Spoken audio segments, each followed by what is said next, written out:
दत्तात्रय बेडसे, राहणार भरवाडे, तालुका शिरपूर, जिल्हा धुळे.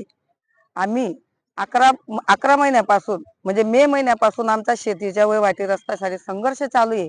आम्ही यांना वेळोवेळी साहेबांना भेटून सुद्धा आम्हाला हो म्हटल्यानंतर सुद्धा 3 तारखेला आम्हाला तहसीलदार साहेबांनी सांगितलं की बावनकुळे साहेबांच्या GR नुसार तुम्हाला रस्ता द्यावाच लागेल आम्हाला.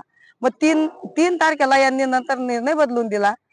निर्णय बदलल्यानंतर आमचा रस्ता अमान्य केला गेला. अमान्य केल्यानंतर या लोकांनी वहिवाट रस्ता पूर्ण बंद केला. मोठे काटेरी हे लावून दिलं. ते म्हणायचे ते आम्हाला तहसीलदारांनी आमच्याकडून निर्णय दिलेला आहे, तुमचं आता काहीच होणार नाही. आम्ही वेळोवेळी साहेबांना दिल्यानंतर प्रांत साहेबांकडे बी गेलो. प्रांत साहेबांकडे बी आमची तक्रार आहे.